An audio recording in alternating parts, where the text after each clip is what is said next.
Hello दोस्तों, नमस्कार। आज हम लेके आए हैं भारत के भूगोल में एक नया टॉपिक, भारत की चट्टानें, यानी कि भारत के चट्टानों के बारे में जानेंगे कि किस किस प्रकार की चट्टानें भारत के क्षेत्र में पाई जाती हैं। तो चलिए स्टार्ट करते हैं। सबसे पहले, जैसे आप लोगों को पता है कि हमारा भारत कुछ इस तरह से दिखता है, तो इस पूरे भारत में अलग अलग क्षेत्र में अलग अलग प्रकार की चट्टानें पाई जाती हैं।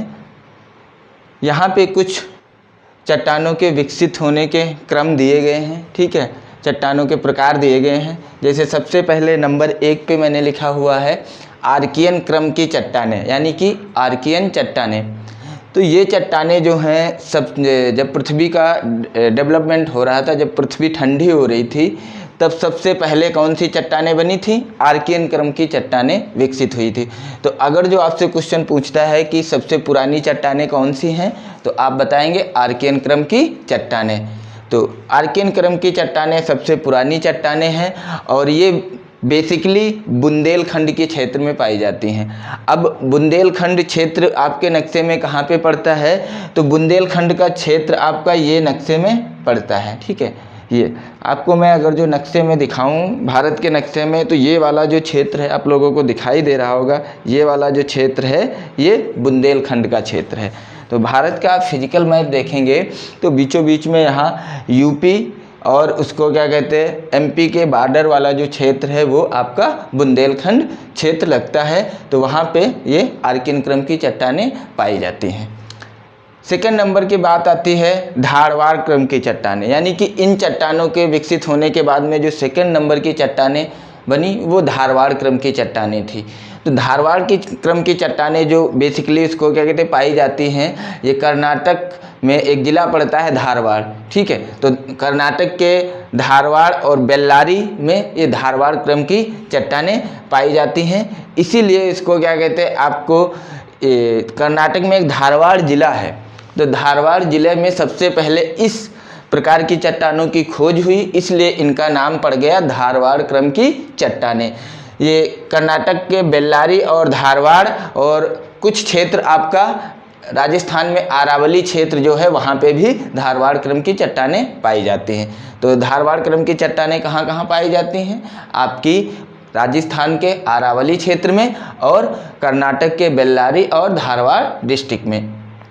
इन चट्टानों की धारवाड़ क्रम की जो चट्टानें होती हैं, इनकी विशेषता ये होती है कि इन चट्टानों में लोहा, तांबा, क्रोमियम, टंगस्टन, इस प्रकार की सोना, इस प्रकार की क्या होती हैं, धातुएं पाई जाती हैं, जिस वजह से धारवाड़ के क्रम की चट्टानें बहुत महत्वपूर्ण हो जाती हैं। तीसरे नंबर पे जो आती हैं ये कुडप्पा क्रम की चट्टानें हैं, यानी कि ये आप जो पढ़ रहे हैं आर्कियन, धारवाड़, कुडप्पा, ये एक क्रम से हैं। सबसे पहले जो चट्टानें बनी थी वो आर्कियन, फिर दूसरे नंबर पे धारवाड़ की, फिर तीसरे नंबर पे कुडप्पा क्रम की चट्टानें बनी। कुडप्पा क्रम की चट्टानें जो हैं ये बेसिकली आपकी आंध्र प्रदेश में पाई जाती हैं और इसमें आपका चूना और पत्थर पाया जाता है। इन चट्टानों से क्या निकाला जाता है? चूना, पत्थर निकाला जाता है। जैसे कि अभी आपने जाना कि धारवाड़ क्रम की जो चट्टानें थी उसमें सोना, चांदी, लोहा, मैग्नीशियम, मैग्नीज, क्रोमियम, इस प्रकार की धातुएं पाई जाती थी। लेकिन यहाँ पे जो कुडप्पा क्रम की चट्टानें हैं ये बेसिकली आंध्र प्रदेश में पाई जाती हैं और इसमें क्या पाया जाता है? चूना और पत्थर पाया जाता है और चूना और पत्थर यहाँ से निकाला जाता है। थर्ड नंबर जो कुडप्पा क्रम की चट्टानें हैं आपको मैंने बताया आंध्र प्रदेश में पाई जाती हैं। तो ये आंध्र प्रदेश बेसिकली आप लोग भारत के नक्शे में देखेंगे तो यहाँ पे पड़ता है। ये कर्नाटक का क्षेत्र है, ये आंध्र प्रदेश, तो यहाँ पे मैंने दर्शाया है ये कुडप्पा क्रम की चट्टानें। नेक्स्ट नंबर पे आता है विंध्यन क्रम की चट्टानें। अब विंध्यन क्रम की चट्टानें जो होती हैं वो आपकी विंध्यन क्षेत्र में पाई जाती हैं और ये विंध्यन क्षेत्र जो आपका है ये यहाँ पे आपका बेसिकली पड़ता है, ठीक है, विंध्यन क्षेत्र। और इन चट्टानों में भी आपका क्या पाया जाता है? चूना पत्थर पाया जाता है। विंध्यन क्रम की जो चट्टानें होती हैं उसमें भी चूना पत्थर पाया जाता है। तो आपने देखा सबसे पहले डेवलप होने वाली चट्टानें आर्कियन क्रम की, दूसरे नंबर पे धारवाड़ क्रम की, तीसरे नंबर पे कुडप्पा क्रम की, चौथे नंबर पे विंध्यन क्रम की। 5वें नंबर पे आपकी गोंडवाना क्रम की चट्टानें डेवलप हुई, जो सबसे बाद में डेवलप हुई, इसलिए उसको क्या कहते हैं, इसमें ये गोंडवाना क्रम की जो चट्टानें हैं ये आपकी बेसिकली ये झारखंड, छत्तीसगढ़, उड़ीसा, पश्चिम बंगाल इस वाले क्षेत्र में क्या होता है, ये सारी चट्टानें पाई जाती हैं। बेसिकली ये नदी घाटी का जो क्षेत्र होता है, जहाँ जहाँ पे नदियाँ हैं, ठीक है, काफ़ी गहरी घाटियाँ हैं नदियों की, तो नदी घाटी वाले क्षेत्र में आपको क्या होता है कि गोंडवाना क्रम की चट्टानें पाई जाती हैं। इस वजह से इसमें क्या हुआ कि काफ़ी ज़्यादा मात्रा में कोयला पाया जाता है। तो अगर जो आपसे पूछ लेता है कि कोयला किस प्रकार की चट्टानों में पाया जाता है, तो आप लोगों को क्लियर हो रहा होगा, गोंडवाना क्रम की जो चट्टानें हैं उसमें कोयला पाया जाता है। ये गोंडवाना क्रम की जो चट्टानें हैं इसमें काफ़ी ज़्यादा मात्रा में कोयला पाया जाता है। भारत का जो 98%, भारत में जो कुल कोयले का उत्पादन होता है उसमें से 90 यानी कि 98% कोयला सिर्फ गोंडवाना क्रम की चट्टानों से पाया जाता है। तो इस वजह से आप सोच सकते हैं कि गोंडवाना क्रम की चट्टानें कितनी महत्वपूर्ण हैं। फिर बात करते हैं, आपने देखा नंबर 5 पे कौन सी विकसित हुई, गोंडवाना क्रम की चट्टानें। फिर 6 नंबर पे मैंने यहाँ पे लिखा हुआ है दक्कन ट्रैप, यानी कि काली मिट्टी, यानी कि सबसे लास्ट में जो विकसित होता है वो यहाँ पे दक्कन का ट्रैप विकसित होता है, जो आपका कुछ क्षेत्र मध्य प्रदेश का आता है, कुछ क्षेत्र गुजरात का आता है, कुछ क्षेत्र महाराष्ट्र का आता है। तो ये जो क्षेत्र होता है दक्कन ट्रैप का है, ये बेसिकली काली मिट्टी का क्षेत्र है। आप लोगों को पता होगा कि काली मिट्टी में कपास का उत्पादन सर्वाधिक मात्रा में किया जाता है और काली मिट्टी काफ़ी ज़्यादा कृषि के लिए उपजाऊ मिट्टी होती है।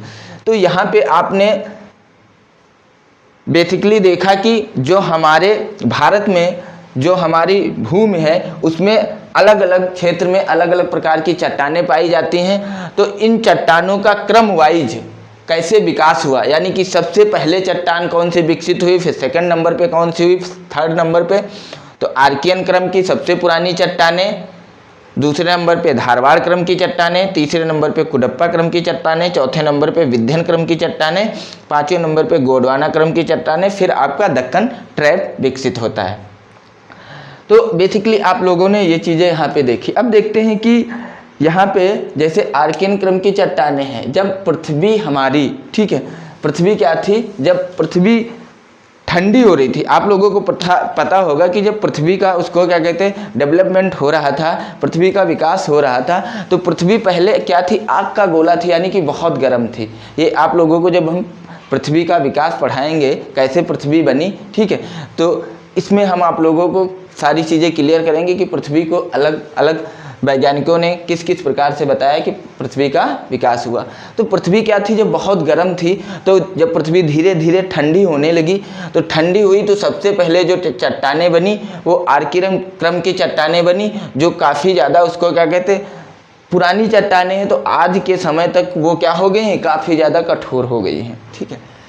दूसरे नंबर पे जो उसके बाद डेवलप हुई धारवाड़ क्रम की चट्टानें हुई, ये भी आज के समय से काफ़ी ज़्यादा पुरानी चट्टानें, इस वजह से इसमें काफ़ी ज़्यादा कठोर धातुएं पाई जाती हैं, जैसे आपको मैंने बताया लोहा, तांबा, सोना, चांदी, ये सारी जो धातुएं होती हैं आपकी धारवाड़ क्रम की चट्टानों में पाई जाती हैं। फिर डेवलप होता है कुडप्पा क्रम की चट्टानें। तो कुडप्पा क्रम की चट्टानें आज से काफ़ी पहले विकसित हुई, तो इसमें आपका चूना पत्थर, इसी तरह विंध्यन क्रम की चट्टानों में भी चूना पत्थर पाया जाता है। गोंडवाना क्रम की चट्टानों में कोयला पाया जाता है। क्या होता है कि पृथ्वी जब आग का गोला थी, धीरे धीरे ठंडे हो रही थी, तो सबसे लास्ट में जो विकास होता है वो होता है आपका गोंडवाना क्रम की चट्टानें। और इसमें कोयला इतनी ज़्यादा मात्रा में क्यों पाया जाता है, क्या होता है, जब पृथ्वी हमारी ठंडी हो रही थी तो बहुत सारे उसको कहते हैं जीवाश्म मलबा क्या हुआ, वो मिट्टी के नीचे दब गया और वो उसको क्या कहते हैं धीरे धीरे रूपांतरित होकर एक मलबे के रूप में नीचे काफ़ी दिनों तक, काफ़ी वर्षों तक दबा रहा, और वो आज क्या हुआ, कार्बन का रूप ले लिया और इसमें वही दबा हुआ कोयला काफ़ी ज़्यादा मात्रा में निकलता है। तो इसलिए गोंडवाना क्रम की चट्टानें हमारी काफ़ी ज़्यादा इम्पॉर्टेंट हो जाती हैं। दक्कन ट्रैप के बारे में आपको बताया, ये काली मिट्टी का क्षेत्र है जो बेसिकली एमपी, गुजरात और महाराष्ट्र में पाया जाता है। तो ये बेसिकली आप लोग क्रम याद रखिएगा, यहाँ से क्वेश्चन पूछ लेता है कि लोहा किन चट्टानों में पाया जाता है, ठीक है, कठोर धातुएं किस चट्टानों में पाई जाती हैं, तो आपको बताना पड़ेगा। दूसरा एक क्वेश्चन पूछता है कि इनके विकास से कि सबसे पहले कौन सी चट्टानें विकसित हुई, कौन सी दूसरे नंबर पे, फिर तीसरे नंबर पे, ये आपको क्या कर देता है ऑप्शन में, उसको कहते हैं सीक्वेंस वाइज लगाने को दे देता है। तो यहाँ से क्वेश्चन बन जाता है। ये चट्टानों के पढ़ने के बाद में हम नेक्स्ट चलेंगे कि भारत को जो है, भारत को पढ़ने के लिए, फिजिकल रूप से पढ़ने के लिए हम इसको 6 क्षेत्रों में बांट देते हैं, मतलब 6 भागों में डिवाइड करते हैं। तो जो पहला भाग होता है उसे हमने बांटा है उत्तर एवं उत्तर पूर्वी पर्वतमाला, यानी कि उत्तर कहाँ पे होता है, भारत के नक्शे में ऊपर होता है। तो उत्तर और उत्तर पूर्वी, यानी कि ये हिस्सा उत्तर और पूर्वी, यानी कि इस हिस्से में जो पर्वतमाला पाई जाती है उसके बारे में हम अध्ययन करेंगे, ठीक है। तो भारत के भू आकृतिक प्रदेश, तो सबसे पहला जो भू आकृतिक प्रदेश है वो उत्तर एवं उत्तर पूर्वी पर्वतमाला, दूसरा है उत्तरी मैदान, तीसरा है प्रायद्वीपीय पर्वत व पठार, चौथा है भारतीय मरुस्थल, पांचवा है तटीय मैदान, छठा है द्वीप समूह। यानी कि इन 6 भू आकृत प्रदेश में पूरे भारत को बांटा गया है। तो एक एक करके हम क्या करेंगे, सारे भू आकृत प्रदेश का अध्ययन करेंगे और उसके बारे में जानेंगे और पूरे कंप्लीट भारत का हम इसके माध्यम से क्या करेंगे, अध्ययन करेंगे। तो जैसे यहाँ पे अभी आपको मैंने बताया उत्तर एवं उत्तर पर्वतमाला, तो इसमें हम लोग पढ़ेंगे इस वाले क्षेत्र के बारे में, यानी कि उत्तर और उत्तर पूर्वी पर्वतमाला। यहाँ कौन सी पर्वतमाला पाई जाती, आप लोगों को पता होगा, हिमालय, विशाल हिमालय पाया जाता है, यानी कि हिमालय की पर्वत श्रेणियाँ यहाँ पे पाई जाती हैं। इसके बारे में हम अध्ययन करेंगे, ठीक है। जानेंगे कि हिमालय की कौन कौन सी श्रेणियाँ पाई जाती हैं, कौन कौन सी यहाँ पे उसको कहते हैं पर्वतमालाएँ पाई जाती हैं, और कौन कौन सी नदियाँ हैं जो हिमालय से निकलती हैं, ये सारे, और कौन कौन किस किस प्रकार के यहाँ पे जलवायु और मिट्टी पाई जाती है, इसके बारे में हम उत्तर एवं उत्तर पूर्वी पर्वतमाला के उसको कहते हैं भाग में अध्ययन करेंगे।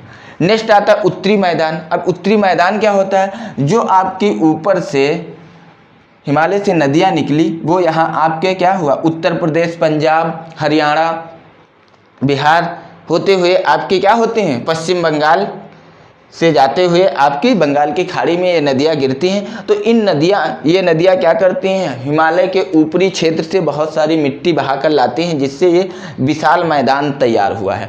यानी कि पंजाब और उत्तर प्रदेश, पंजाब से लेके यहाँ बिहार तक के एक विशाल मैदान तैयार हुआ है। तो इस मैदान के बारे में अध्ययन करेंगे, यानी कि उत्तरी मैदान यहाँ पे लिखा है। तो सेकंड जो आपका रहेगा उत्तरी मैदान, इसके बारे में हम लोग अध्ययन करेंगे। फिर भारत का प्रायद्वीपीय पर्वत व पठार, यानी कि प्रायद्वीपीय भारत जो होता है ये यहाँ से लेके आपका प्रायद्वीपीय भारत जो होता है ये यहाँ से लेके ये पूरा क्षेत्र प्रायद्वीपीय भारत होता है। तो प्रायद्वीपीय पर्वत व पठार, तो यहाँ पे बहुत सारे पर्वत भी पाए जाते हैं, पठार भी पाए जाते हैं, तो इनके बारे में अध्ययन करेंगे। अच्छा, आप लोगों को एक डाउट हो रहा है पर्वत और पठार क्या होते हैं, तो इनके बारे में भी हम नेक्स्ट आगे टॉपिक आएंगे तो बताएंगे पर्वत किसे कहते हैं और पठार किसे कहते हैं। बेसिकली पर्वत वो होता है जो आपका नीचे से 100 फीट की ऊंचाई पर आपका क्या होता है, उठा हुआ क्षेत्र होता है, ऊपर ऐसे टेबल के समान होता है, यानी कि नीचे से ऊपर होता है, फिर ऊपर क्या होता है, टेबल के समान यानी कि बराबर हो जाता है, तो वो पठार कहलाता है, ठीक है। और पर्वत जो होता है जो ऐसे बिल्कुल नुकीला होता है, शंकु के आकार का, ये पर्वत होता है, ठीक है। जब पर्वत और पठार के बारे में पढ़ाएंगे तो आपको एक एक स्टेप बाय स्टेप ये चीज़ें पढ़ाएंगे, फिर आगे लेके चलेंगे। तो आपने देखा कि 3rd नंबर पे हम क्या है, प्रायद्वीपीय पर्वत व पठार, यानी कि जो यहाँ पे पर्वत, पठार और कुछ श्रेणियाँ पाई जाती हैं, ठीक है, उसके बारे में हम अध्ययन करेंगे। फिर भारतीय मरुस्थल, भारत में मरुस्थल कहाँ पाया जाता है? आप लोगों को पता है ये राजस्थान वाला क्षेत्र है, यहाँ पे क्या होता है? मरुस्थल पाया जाता है। भारत का सबसे बड़ा मरुस्थल आपको पता होगा कि थार मरुस्थल है, जो कि कुछ क्षेत्र भारत का आता है, कुछ क्षेत्र पाकिस्तान का आता है। थार मरुस्थल आपका ये भारत और पाकिस्तान से मिलके बनता है। तो ये मरुस्थल के बारे में पढ़ेंगे, मरुस्थल, ठीक है, भारतीय मरुस्थल। फिर पढ़ेंगे तटीय मैदान, यानी कि ये जो तट वाला क्षेत्र है, तट आप समझते हैं आप लोग। मैंने जब भारत की प्राकृतिक संरचना बताई थी तो उसमें बताया था ये जैसे तटीय मैदान। तटीय मैदान का मतलब है कि समुद्र से भारत का जो भी क्षेत्र लगता है, जो भी सीमा लगता है, तो समुद्र की सीमा से लेके जहाँ तक ऊंचे ऊंचे पठार नहीं पाए जाते, वो जो मैदान बन गया है। ऐसा मैदान क्यों बना है? क्योंकि पठार से लेके प्रायद्वीपीय भारत से लेके कुछ नदियाँ निकलती हैं जो समुद्र में गिरती हैं, और कुछ नदियाँ इधर निकलती हैं पश्चिम से पूरब की तरफ जो बंगाल की खाड़ी में गिरती हैं। तो यहाँ पे बहुत सारे क्या डेल्टा और यहाँ पे डेल्टा और मैदान का निर्माण हुआ है। तो वही यहाँ पे लिखा हुआ है तटीय मैदान, यानी कि तट के किनारे जो मैदान है उसके बारे में अध्ययन करेंगे और जानेंगे। उसको कहते हैं वहाँ पे कैसी, उसको क्या कहते हैं, वनस्पति जलवायु पाई जाती है, ठीक है। फिर नंबर 6 पे द्वीप समूह। द्वीप समूह के बारे में अध्ययन करेंगे। जैसे आप लोगों को मैंने बताया था, यहाँ पे भारत के इस तरफ बंगाल की खाड़ी में क्या होते हैं, बहुत सारे द्वीप समूह पाए जाते हैं। जैसे अंडमान निकोबार द्वीप समूह मैंने बताया था। यहाँ पे आप लोगों को लक्षद्वीप बताया था, ठीक है। यहाँ पे मैंने आपको कोको द्वीप बताया था, नारकोंडम द्वीप बताया था। तो इन द्वीपों के बारे में बेसिकली अध्ययन करेंगे। तो पूरा भारत जो है इन 6 भागों में बांटा गया है। उत्तर एवं उत्तरी पूर्वी पर्वतमाला, उत्तरी मैदान, प्रायद्वीपीय पर्वत व पठार, नंबर 4 भारतीय मरुस्थल, तटीय मैदान, द्वीप समूह। ये आप अगर जो भू आकृतिक प्रदेश जो 6 भारत के हैं ये पढ़ लेंगे तो पूरे भारत का आपका भू आकृतिक प्रदेश के बारे में आप क्लियर हो जाएंगे कि कहाँ पे क्या चीज़ें पाई जाती हैं। तो जो नेक्स्ट टॉपिक लेके आएंगे वो सबसे पहले स्टार्ट करेंगे उत्तर एवं उत्तर पर्वतमाला से, जिसमें हम क्या करेंगे, हिमालय के बारे में चर्चा करेंगे और जानेंगे हिमालय की पर्वत श्रेणियाँ और हिमालय में कौन कौन सी चोटियाँ पाई जाती हैं। तो इन सब चीज़ों के बारे में हम नेक्स्ट टॉपिक में चर्चा करेंगे और अच्छे से पढ़ेंगे। ये अगर जो वीडियो आप लोगों को अच्छी लगी हो, अगर जो ऐसी वीडियो आप लोगों को अच्छी लग रही हो, तो हमारे चैनल को दूसरे लोगों तक शेयर करिए, सब्सक्राइब करिए और लाइक करिए और दूसरे ज़रूरतमंद बच्चों तक इस वीडियो को पहुंचाइए। थैंक यू, धन्यवाद।